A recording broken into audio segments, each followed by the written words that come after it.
Hey everyone, Mr. MC here. This is guide for round 10 of the 2021-2022 FIA Manufacturer Exhibition season taking place at Sardegna B with the Group 3 cars. So let's get this started by mentioning that we're on the racing medium tires. Brake balance is at +3 or 3 to the rear. Eventually you're going to want to make your way towards the right side of the track, and your first braking point is going to be before you reach the 100-meter board. There's also this little orange part of the wall on the right that you can also use as your braking point. Brake as much as you can for a while, ease off of the brakes as you turn in, and get on the throttle as soon as you can. As you make this left turn, do a little lift off of the throttle so you don't end up on the grass over here, and then brake before you reach the ambulance. Brake hard for a short moment and take your time transitioning over from the braking to the throttle. Just be nice and smooth through this turn. Bring yourself towards the left. Just as the barrier on the left starts, that's when you want to use just a little bit of your braking power. Start to turn in. Stay on the inside of the turn and get on the throttle as soon as you can. This left turn can easily be taken flat out. Same with this left turn, take it flat out. But go towards the left side of the track and you're braking as you reach the boom lift that is on the left. You're braking hard for a while. Be very careful getting on the throttle as your car can do a little jump and can unsettle the car.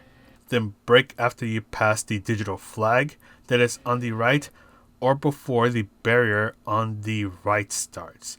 You want to use a small burst of braking, just not too much braking power. Then turn in with the curb on the right ends and just do a little lift off of the throttle. Then bring yourself towards the right, and your final braking point is just as you reach the first sign that is on the right. Brake hard for a short moment. Slowly ease off of the brakes as you turn in. Stay on the red and white curves as that is still on track limits, and you're good to go. That's all for the lap guide. Let's go ahead and take a look at the strategies. Alright, as we go on over to the qualifying section of the guide, you're going to have 5 minutes to try to get the best qualifying time possible.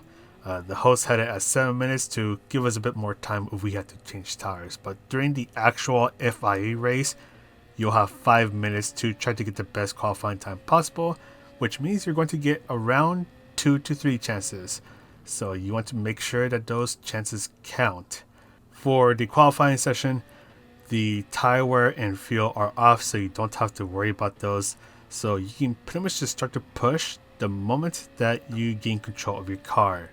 Slipstream, it's going to be very useful here, especially on the main straight. So you want to make sure that you have a bit of space between yourself and the next car if you choose to participate in the slipstream qualifying. It'll help your car go a bit faster, shave off a bit of time, but you'll also eventually get close to the car ahead of you. So if you start too close to the car ahead of you, then you're going to have to slow down and hopefully not end up punting the car ahead of you into outer space. And yeah, slipstream qualifying, it's a double-edged sword. You can benefit from it by going faster and taking time off your qualifying time, but it can backfire by getting too close to the car in front of you, and you end up getting held up and lose a lot of time.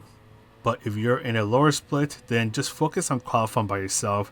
You want to give yourself a lot of space so you can focus on nailing down every single turn and not have to worry about getting held up by anyone.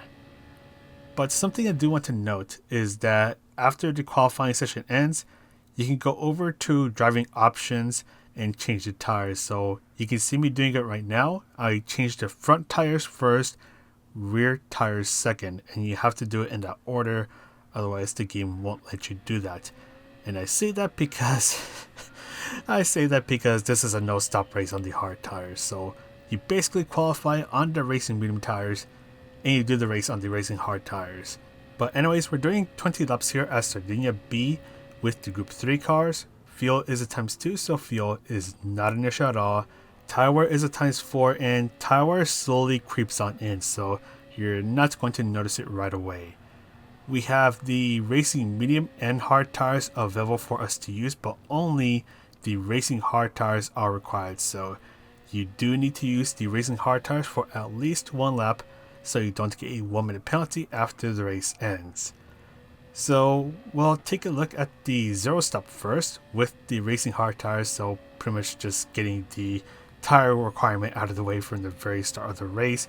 And we're also going to take a look at how the tire wear is because, as I mentioned earlier, it's pretty slow this time around. And if you look at the bottom left hand corner of the screen, you can see the tire wear. So the more of the red that is there, that means that there's more tire wear. But right now, we just started the race. We're going towards the end of lap 1, so our racing hard tires, they're pretty much still new. Also, when you're starting the race, don't forget that you're going to be on cold, racing, hard, or medium tires depending on which one you start on. So be a little more patient going through the first couple of laps as your tires warm up because they won't have all the grip just yet. But anyways, going back on to the racing hard zero stop clips. So we're going towards the end of lap 10. We've actually used up quite a bit of fuel. There is a bit of tire wear, but it's not giving us any issues at all. And actually, the amount of fuel that we use means that our tires are going to be able to last just a little bit longer because as we use up more fuel, our car gets lighter. That means that our tires aren't going to wear out as fast. So going towards lap 15, our tires are still in pretty good condition. If you look at the times on the right side of the screen, our times are still pretty consistent, and we actually got a new fastest lap at the end of lap 15 going into lap 16, so we don't have to worry about tire wear that much. And for the most part, all you need to do is just adjust the brake balance so one side of the tires aren't wearing out too much, and that's kind of it. At least that's for me in the Z4. Others, you may need to be a little easier on the tires, so a little bit easier on the braking or your turning inputs to try to make the tires last a bit longer. But it was around laps 15 to 16 on the racing hard tires when the tire wear slowly started to kick in. That's when I noticed my time is slowly starting to get a little bit slower, but it was still really manageable, nothing to worry about. So with the zero stop on the racing hard tires, we're going to get at 27 minutes and 2 seconds. So this is the time that the one stop has to beat. Tire wear, once again, not much of an issue for the racing hard tires on all 20 laps. But now let's take a look at the one stop where I go from the racing medium to the hard tires, and it's sadly not going to work. So the thing is that with the racing medium tires, they usually lap around 1 second per lap faster than the racing hard tires, and to make the one stop work for this race, you need to lap around 1.1 seconds per lap faster than the racing hard tires for all 19 laps. If you wanted to pit at the end of lap 15, you need to lap around 1.3 seconds per lap faster than the hard tires for 15 laps. And with the tire wear being a bit worse on the racing medium tires, yeah, that time difference is not going to happen.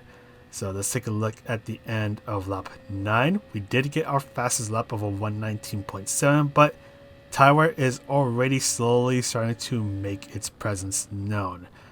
And that time difference between the racing medium and hard tires is slowly going to decrease from 1 second to 0.9 seconds to 0.8 seconds and so on and so forth. And don't forget that for those that are zero stopping, their lap times are also going a bit faster because they've used up a bit of fuel as well. Whereas as your race goes on the racing medium tires, your tires are slowly getting worse to the point where those on the racing hard tires are potentially matching your current lap times. So you're not creating much of a gap now, you're going at about an even pace. And eventually you have to go to the pit stop to switch over to the racing hard tires. And as I mentioned earlier, the pit loss for Sardegna B with Group 3 cars is 20 seconds. So that is a pretty big pit loss. And it's going to be extremely difficult to impossible to be able to cancel out that pit loss.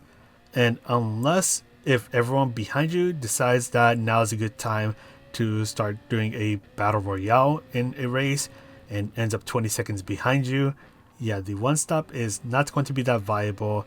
Any zero stoppers are going to catch up to you and pass you as you sit down in the pit stop and wait for your tires to be changed. And with the one stop, this one was 7 seconds slower than the zero stop. So with the one stop pitting at the end of lap 16, I ended up getting a 27 minutes and 9 seconds. So the one stop is not going to be as good as the zero stop on the racing hard tires. And I just want to do a little side-by-side comparison. So these races, they're synced up to the same exact time. So the one stopper is making his way over to the pit stop right now on the left side of the video, and he's about 11 seconds ahead of the zero stopper that is on the right. So the zero stop on the right, he's doing the zero stop on the racing hard tires. I know I've said that a lot of times, but I just want to make that clear. The one stopper on the right went over from the racing medium to the hard tires, and by the time the one stopper is coming out of the pit stops, the zero stopper has already navigated through the first turn. So now the zero stopper is about 9 seconds ahead of the one stopper, and because the tire wear is kind of low, the one stopper is going to have a really hard time to an impossible time trying to catch up to the zero stopper. So the one stopper does have the tire wear advantage, albeit not much of an advantage, and the one stopper is going to gain on the zero stopper by only 2 seconds. So at the end of the race, the one stopper was about 7 seconds behind the zero stopper. And just taking a quick look at the end of the race, so the one stopper has slowly been catching up to the zero stopper, but it's still just not going to be enough for the one stopper to catch up to the zero stopper. So I'm going to go ahead and wrap things up as the race finishes up. Qualify on the medium tires, race on the hard tires. The zero stop is better than the one stop, but that's all from me. I'm going to go ahead and sign off now. Thank you guys for the support. Thank you to Playseat for supporting the channel as well. And since this race happens to be on Christmas Day, I just want to wish you guys a Merry Christmas, Happy Holidays, and yeah, just have a good weekend. Have a good race if you do decide to participate on this race. This is Mr. MCA wishing you guys a good race, Merry Christmas, Happy Holidays, and I'll see you in the next video.